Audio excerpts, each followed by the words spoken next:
Dear students, मैं जाकिर हुसैन, सहायक आचार्य श्री गोविंद गुरु राजकीय महाविद्यालय बांसवाड़ा, आप सभी का इस YouTube चैनल में स्वागत करता हूं। आज मैं आप सभी के सामने हमारे पाठ्यक्रम में शामिल सामाजिक संरचना की विशेषताओं को समझाने के लिए हाजिर हुआ हूं। इससे पूर्व हमने सामाजिक संरचना के संबंध में दो अन्य वीडियो में, एक वीडियो में हमने सामाजिक संरचना की परिभाषा, विभिन्न विद्वानों के मत को पढ़ा और एक अन्य वीडियो में हमने सामाजिक संरचना की विशेषताओं के अंतर्गत भाग 1 के अंतर्गत सामाजिक संरचना की कुछ विशेषताओं को पढ़ा था। आज हम सामाजिक संरचना की और विशेषताओं को पढ़ने का प्रयास करेंगे। तो पहले हम देखें सामाजिक संरचना क्या है। सामाजिक संरचना समाज की विभिन्न इकाइयों, विभिन्न समूहों, विभिन्न समितियों, विभिन्न संस्थाओं, प्रकारों, भूमिकाओं और परिस्थितियों का एक क्रमबद्ध एवं प्रतिमानित ढांचा है। यानी कि सामाजिक संरचना का निर्माण विभिन्न इकाइयों के माध्यम से होता है। अब हम देखें सामाजिक संरचना की विशेषताएं। हालांकि हम भाग 1 में इन सभी विशेषताओं को पढ़ चुके हैं, लेकिन एक बार हम फिर से इन्हें देख लें। तो सामाजिक संरचना की जो प्रमुख विशेषताएं वो इस प्रकार हैं। सामाजिक संरचना समाज के बाह्य स्वरूप का बोध कराती है। सामाजिक संरचना एक अखंड व्यवस्था नहीं है। सामाजिक संरचना अंतः संबंधित इकाइयों का एक व्यवस्थित स्वरूप है। सामाजिक संरचना की इकाइयों में एक क्रमबद्धता पाई जाती है। इन चारों विशेषताओं को हम भाग 1 के अंतर्गत पढ़ चुके हैं। कौन कौन सी? सामाजिक संरचना समाज के बाह्य स्वरूप का बोध कराती है, यानी कि सामाजिक संरचना के माध्यम से हम समाज के बाह्य स्वरूप को जान सकते हैं। समाज के बाह्य स्वरूप को ही हम सामाजिक संरचना के माध्यम से जान सकते हैं। यह एक अखंड व्यवस्था नहीं है, क्योंकि सामाजिक संरचना का निर्माण विभिन्न इकाइयों के माध्यम से होता है, ना कि किसी एक इकाई के माध्यम से। सामाजिक संरचना अंतः संबंधित इकाइयों का एक व्यवस्थित स्वरूप है। सामाजिक संरचना की इकाइयों में एक क्रमबद्धता पाई जाती है। बिना क्रमबद्धता के कोई भी सामाजिक संरचना अस्तित्व में नहीं आ सकती। यानी कि सामाजिक संरचना के अस्तित्व में आने के लिए विभिन्न इकाइयों के साथ साथ उन इकाइयों का क्रमबद्ध रूप से एक दूसरे से जुड़ा होना भी अत्यंत आवश्यक है। ठीक है, आगे देखें। सामाजिक संरचना अपेक्षाकृत एक स्थायी अवधारणा है। इसके बाद सामाजिक संरचना अमूर्त होती है। सामाजिक संरचना का निर्माण अनेक उप संरचनाओं से होता है। सामाजिक संरचना स्थानीय विशेषताओं से प्रभावित होती है। सामाजिक संरचना में प्रत्येक इकाई का एक पूर्व निश्चित स्थान व पद होता है। सामाजिक संरचना में सामाजिक प्रक्रिया भी महत्वपूर्ण होती है। सामाजिक संरचना में विघटन के तत्व भी पाए जाते हैं।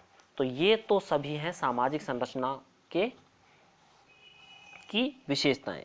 इनमें से हम 4 विशेषताओं को पढ़ चुके हैं। उन 4 विशेषताओं के आगे की विशेषताओं को हम इस वीडियो के माध्यम से पढ़ने का प्रयास करेंगे। तो देखें, सामाजिक संरचना अपेक्षाकृत एक स्थायी अवधारणा है। सामाजिक संरचना अपेक्षाकृत एक स्थायी अवधारणा है। क्यों? क्योंकि सामाजिक संरचना का निर्माण करने वाली इकाइयां अधिकांशतः स्थायी होती हैं। अस्थायी इकाइयां सामाजिक संरचना का निर्माण नहीं कर सकती। जैसे कि भीड़ एक अस्थायी समूह है। यह सामाजिक संरचना का निर्माण नहीं कर सकता। सामाजिक संरचना के निर्माण के लिए जो इकाइयां इसका निर्माण करती हैं, उन इकाइयों का स्थायी होना भी जरूरी है। जब वे इकाइयां स्थायी होंगी तब जाकर ही हम सामाजिक संरचना का निर्माण कर पाएंगे। सामाजिक संरचना का निर्माण करने वाली विभिन्न इकाइयों में पारस्परिक संबंधों में भी स्थापित पाया जाता है। स्थापित नहीं है, यह है स्थायीपन। क्या है यह? स्थायीपन। सामाजिक संरचना का निर्माण जो इकाइयां करती हैं, उन इकाइयों के जो पारस्परिक संबंध होते हैं, उनमें भी स्थायीपन पाया जाता है। यानी वे भी स्थायी होते हैं, उनके जो संबंध हैं वो भी स्थापित होते हैं या स्थायीपन उनमें पाया जाता है, उनके पारस्परिक संबंधों में। किनके? सामाजिक संरचना के जो इकाइयां हैं उनमें। आगे देखें, सामाजिक संरचना अमूर्त होती है। यहाँ हम यह जान लें कि मूर्त क्या होता है और अमूर्त क्या होता है। मूर्त का मतलब होता है वे सभी भौतिक चीज़ें या वे सभी पर्यावरण की वे सभी भाग जो हमें दिखाई देते हैं, प्रकृति के वे सभी भाग जो हमें दिखाई देते हैं, जिन्हें हम छू सकते हैं, जिन्हें हम देख सकते हैं, वो तो होते हैं मूर्त। और अमूर्त का मतलब होता है वे सभी भाग जो हमें दिखाई नहीं दे सकते या जो हमें दिखाई नहीं देते। तो सामाजिक संरचना का निर्माण किससे होता है? विभिन्न संस्थाओं से, विभिन्न एजेंसियों से, विभिन्न प्रतिमानों से, विभिन्न संगठनों से, विभिन्न परिस्थितियों से और विभिन्न भूमिकाओं से होता है।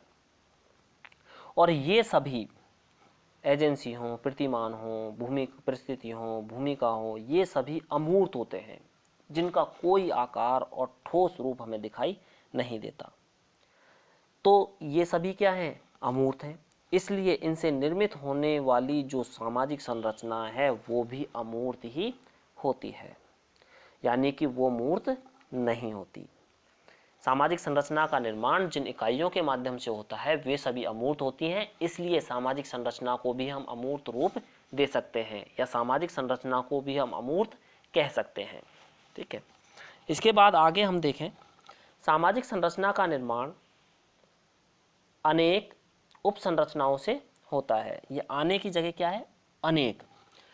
सामाजिक संरचना का निर्माण अनेक उपसंरचनाओं से होता है। सामाजिक संरचना का निर्माण कोई एक उपसंरचना नहीं करती या कोई एक इकाई नहीं करती, अनेक उपसंरचनाएं मिलकर के सामाजिक संरचना का निर्माण करती हैं।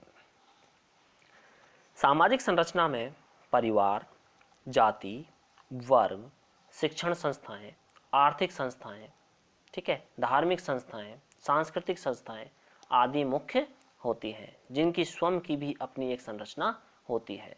यानी कि इस समाज की जो संरचना है, जिसका निर्माण अनेक उपसंरचनाओं द्वारा होता है और वो उपसंरचनाएं अनेक संस्थाओं में स्थापित होती हैं, जैसे धार्मिक संस्था है, आर्थिक संस्था है, सांस्कृतिक संस्था है, इन संस्थाओं की भी अपनी एक संरचना होती है, जिसे हम सामाजिक संरचना की उपसंरचना कह सकते हैं।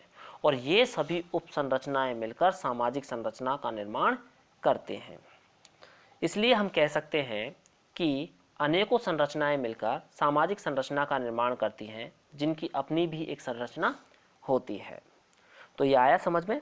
सामाजिक संरचना का निर्माण अनेक उपसंरचनाएं करती हैं, क्योंकि इन उपसंरचनाओं का जो निर्माण है या ये उपसंरचनाएं जहाँ से उत्पत्ति इनकी होती है उपसंरचनाओं की, वो हैं धार्मिक संस्थाएं, आर्थिक संस्थाएं या शिक्षण संस्थाएं, जाति है, परिवार है, वर्ग है, इन सभी में जो संरचनाएं पाई जाती हैं वो सामाजिक संरचना की उपसंरचना के रूप में कार्य करती हैं। ठीक है, इसके बाद हम देखें, सामाजिक संरचना स्थायी विशेषताओं से, स्थानीय विशेषताओं से प्रभावित होती है। सामाजिक संरचना जो है वह किसी स्थान विशेष की में पाई जाने वाली जो विशेषताएं हैं उनसे प्रभावित होती है। प्रत्येक समाज की एक संरचना होती है और उसकी वह संरचना दूसरे समाज से भिन्न होती है। यानी एक समाज की जो संरचना है वह दूसरे समाज की संरचना से बिल्कुल ही पृथक होती है। कुछ मामलों में वह मिल सकती है, लेकिन पूर्णतः बिल्कुल भी नहीं मिलती। प्रत्येक समाज की सामाजिक संरचना किसी न किसी सांस्कृतिक व्यवस्था से प्रभावित होती है, यानी कि उस समाज या समुदाय विशेष की जो संस्कृति है, उस संस्कृति से उसकी जो संरचना है वह प्रभावित होती है। अतः स्थान विशेष की भौगोलिक परिस्थितियों का भी उस पर प्रभाव पड़ता है। स्थान विशेष सामाजिक संरचना पर किसी स्थान विशेष की जो भौगोलिक परिस्थितियां हैं, उन परिस्थितियों का भी एक पर्याप्त प्रभाव हमें देखने को मिलता है। विभिन्न स्थानों की सांस्कृतिक, राजनीतिक दशा, भौगोलिक परिस्थितियों आदि में अंतर पाया जाता है। विभिन्न स्थानों के जो सांस्कृतिक दशाएं हैं, सांस्कृतिक स्थिति है, भौगोलिक स्थिति है, राजनीतिक स्थिति है, राजनीतिक दशाएं हैं, उनमें पर्याप्त अंतर पाया जाता है। यानी कि एक स्थान की जो राजनीतिक व्यवस्था है, एक स्थान की जो भौगोलिक व्यवस्था है, एक स्थान की जो भौगोलिक स्थिति है, भौगोलिक परिस्थिति है, वह दूसरे स्थान से भिन्न होती है, उनमें हमेशा अंतर पाया जाता है, जिससे स्थान विशेष की जो सामाजिक संरचना है उन विशेषताओं से प्रभावित होती है। स्थान विशेष की जो सामाजिक संरचना है वह स्थान विशेष की भौगोलिक परिस्थिति और राजनीतिक दशा, सांस्कृतिक दशा, इन सभी से प्रभावित होती है। इस प्रकार इस वीडियो के माध्यम से हमने सामाजिक संरचना की जो विशेषताएं हमने पिछले वीडियो में पढ़ी थी उससे आगे की कुछ विशेषताओं को जानने का प्रयास किया, उन्हें समझा, और कुछ विशेषताएं जो बाकी हैं उन्हें हम सामाजिक संरचना की विशेषताएं भाग 3 नामक वीडियो के माध्यम से समझने का प्रयास करेंगे। तब तक के लिए आप सभी को बहुत बहुत धन्यवाद, शुक्रिया।